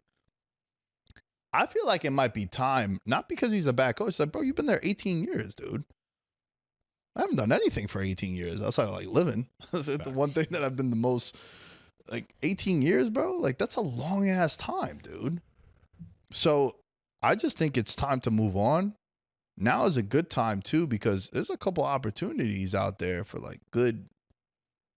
And like, yo, if he was to get let go, he'd be hired by the end of the week. Instantly. Yeah. Like, yeah, this isn't something where like he's gonna like, no, he'll be coaching. I just feel like it might just be time, bro. And I don't like, you know how I feel about this. People, I guess, a Giants fan now, I would sign up for this, but you kind of take it for granted. Mm-hmm. I just feel like when you don't have the franchise quarterback, like it was cool when he was doing this with Big Ben because you're like, we don't need a quarterback, so we'll just take the best available player. But now, I just feel like it might be time to just move on, get a different voice in the locker room. And when you get the 17th pick, you don't really find the guy to build your franchise around. It's the thing that winning franchises do. Like when you think about like what Robert Kraft had to do in telling Bill Belichick, like, it's over, buddy. The Rooneys have to do the same exact thing with him. Is it going to be liked? Absolutely not. Like, you are going to make an entire city of passionate fans. I would argue and say that Steelers fans are probably number one fan base in the league, I think. Yep. I would say either them or like the Eagles, I would put relatively close. I think Steelers are one, like the way we view Mahomes. You know how we say like Mahomes is here and then everyone else is a tier below and then it starts? Like, I feel like Steeler fans have separated themselves that much. Like, bro, any venue you go to, you think it's a home game. It's crazy. Yeah. It would be a situation in which you can't fire him, though. You'd have to let him step down. Yeah. I don't think he's doing that. Yeah, sure. But I agree with you. Yeah. I agree with you. And I feel at you a too. certain point in time, if you want to get past the status quo, you want to get out of fucking Groundhog's Day, which the Groundhog's Day is a pretty sick situation. You know, a lot of people would rather stay in that for the rest of eternity. Yeah. Just give me a comparable 18-week season and, you know, fucking, I get tired of football in January anyways. Yeah. I just feel like it's like what Nick was saying with the last 5 years, obviously getting bounced right away. I feel like they were never really a threat any of those years. Like, it was always, okay, Steelers first round playoffs, they're going to get bounced, and it just happens. And if it was different where, you know, we felt differently about the team, where you say, okay, this is a team that has a shot to come out and win it all, like the Rams, or, you know, like how we see just random wild card teams, then it's like, okay, you keep him. But we've seen the same thing now for the last 5 years. Yep. Let's move on, get someone fresh in there. And Mike Tomlin maybe he wants a fresh start too. Maybe he could go to a Chicago Bears team, come over here and try to fix up the city of Chicago and bring us a winning team. We just want a winning team. We just want to win. Like, give us 9 games, 10 games, and we're good. Right. But, you know, maybe it's another challenge he could take. Who knows? I actually like that. Bro, that's a good one there. He would not want to go to a contender. Like, that's Mike Tomlin's archetype. He would be like, nah, give me a city that really needs the help. And then if he starts bad too, it's like, okay, well, look what team I came to. So it kind of like saves him a little bit. I think with all the trash he's had at quarterback now, he's like, yo, bro, he wouldn't go to Cincinnati, but like, can I finally get my hands on a good quarterback? It's been a decade since I had one, bro. Because let's not forget the last 3 years of Big Ben. Yeah, It wasn't exactly, holy shit, Ben Roethlisberger. And to your point, the last time I remember them being a threat was when they had the triple Bs. Mhm. Big Ben, Yeah, Le'Veon Le'Veon Bell, Bell. and Antonio Brown. We were like, yo, this team could win a Super Bowl, bro. Yeah. And they were cursed also because it was either Big Ben was hurt or AB got hurt or Le'Veon Bell. Like they never really had all three of them. The one time that they did, they scored 40 fucking points and they lost to the Jaguars at home Yeah. in the That was divisional crazy. round. Yeah. You know, so like I just feel as if it just might be time. And you know, Josh Williams from American Fan, I was DMing him, and I was just like, yo, I feel like it just might be time. And I told him I was gonna read this on the show. He was like, yo, when he's had a quarterback, an elite quarterback to go along with the defense, they've been elite. And I was like, sure, but can't you say that about every team? Like, yeah, if I have an elite defense and an elite quarterback, he does well. It's like, yeah, no shit. Everyone does. Yeah. Yeah. You know what I mean? Like, you're telling me, like, oh, yo, bro, if I have Chase, Burrow, and Higgins, my team's going to score 30 a game. Like, yeah. Well, you better. Yeah, you better. Yeah. I would assume you would, right? So, like, to me, it's just like, yeah, if you need everything to be perfect, yeah, you're going to be good. But when it's not, this is what it looks like. You do just well enough. It's the same thing. Bro, you know who else it reminds me of a little bit, George? Tua and Dak. They're good enough to get you 10 to 12 wins. Maybe they win a division. They win that one game in the wild card. Well, in their cases, they didn't last year, but they're just good enough where you're going to have the 19th pick in the draft. And they're going to put up big numbers, and they're going to have flashy plays, and it's going to look good. It's going to be the sexy team. You'll be 7-2 in November, and you're like, oh, shit. Nah, it's not. You know where your ceiling is. And that's just where I feel like Pittsburgh is right now. Right. And again, if he gets let go, I don't think they would fire him. It would probably be like a Tom Coughlin thing. Like, hey, man, let's spare you the embarrassment. You've done so well for us. Let's have a mutual disagreement. If this was to happen on Tuesday, Saturday, he's holding up a jersey of a new team. Like, it's like that with him, Yeah. you know? But I just think, like, it just might be time, bro. That's all. Fuck. Yeah, the end of an era. Like, probably best, what is that, in the Mount Rushmore of runs a coach can have, as far as maybe not championships, but just overall success. Stability, yeah, bro. And that's he's, another thing. He's, like, he's on there. dude, 1,000%. Like, that's what I was saying, bro. You give someone 18 years. 18 years, and he never had no off the field issues.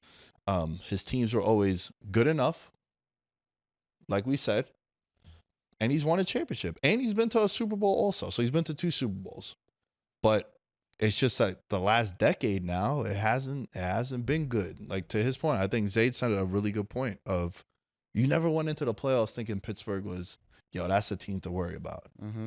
I was just like, they're in. Right. I only gave, and look, I had the Steelers plus 9.5. That was the Monday winner was plus 10.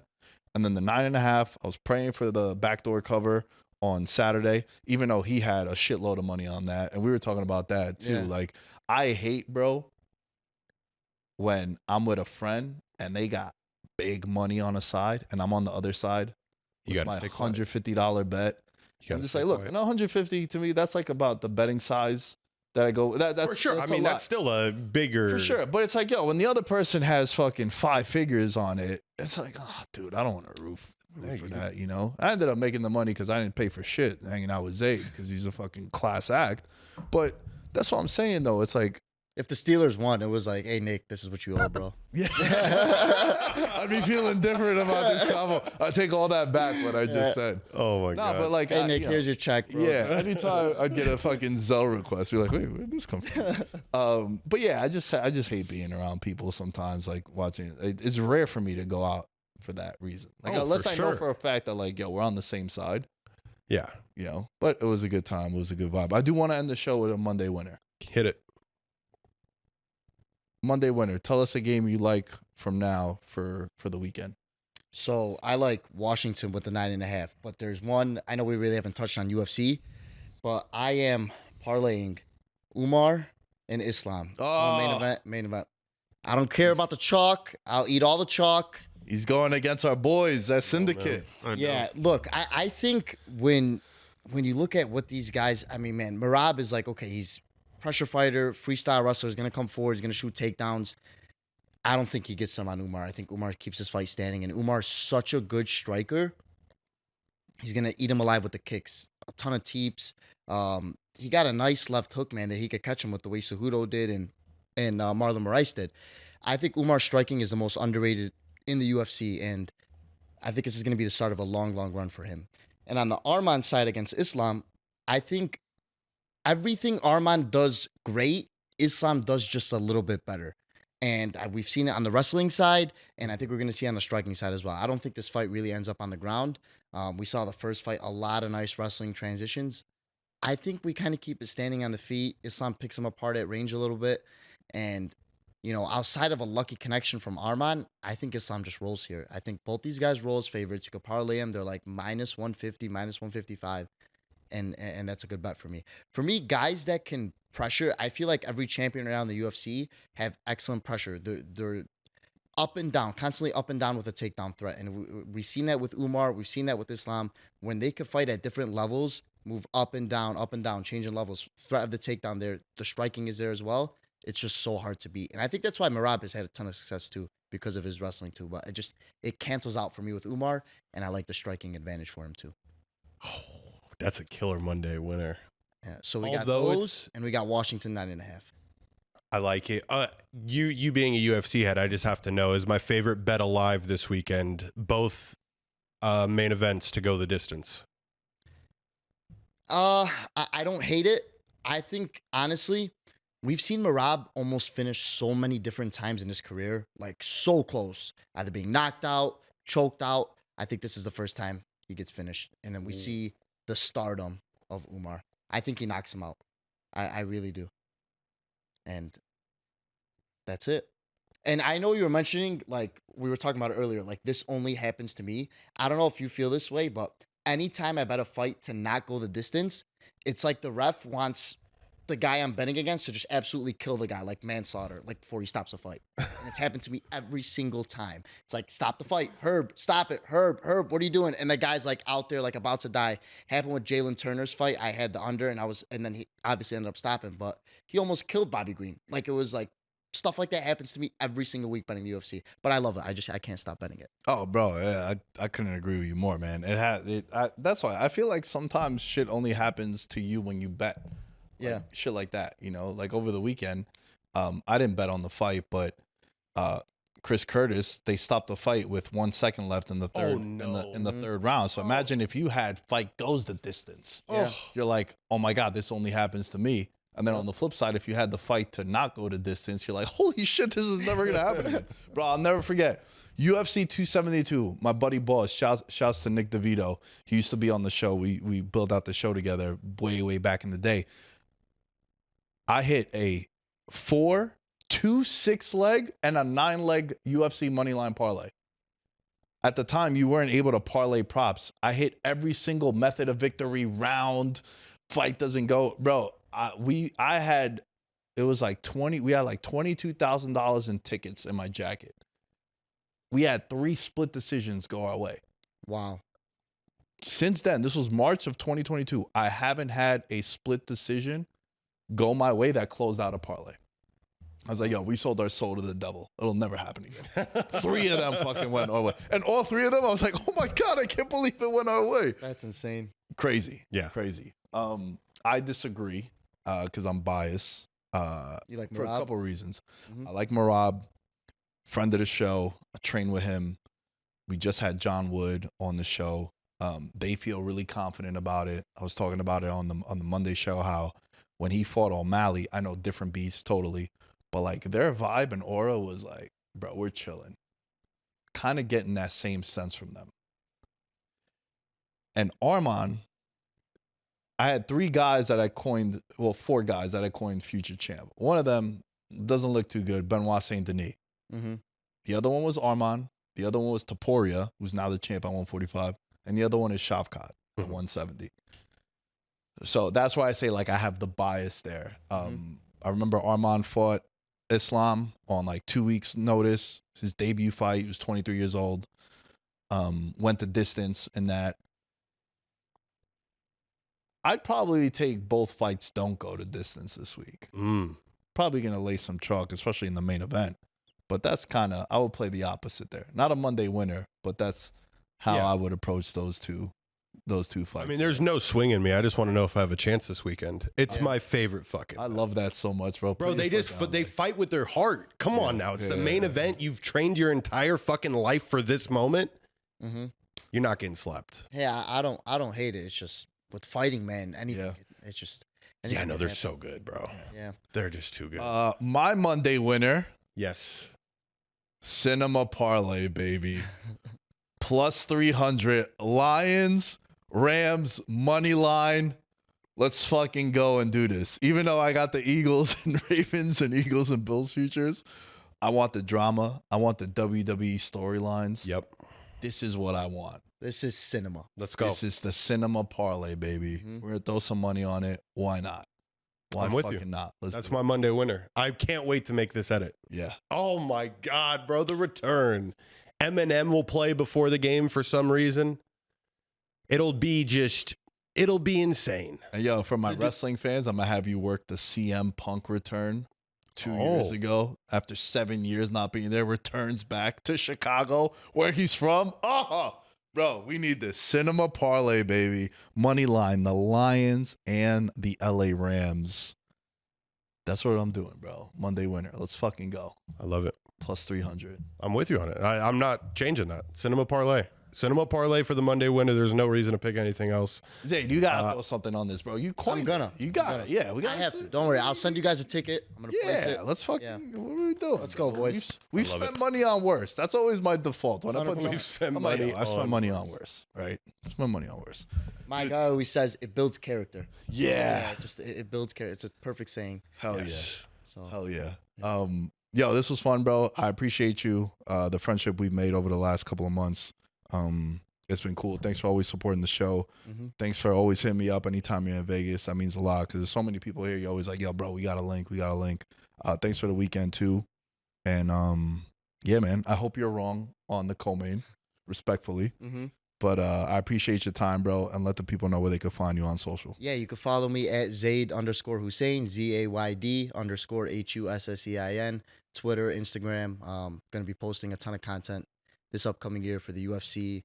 And yeah, just love talking MMA and hanging out with you guys. Fuck awesome. yeah, Thank you bro. for having me, guys. Anytime you're in Vegas, man. You know when we record and shit, I told you, like, bro, this always is consistent. The seat is open anytime you're in here, for real.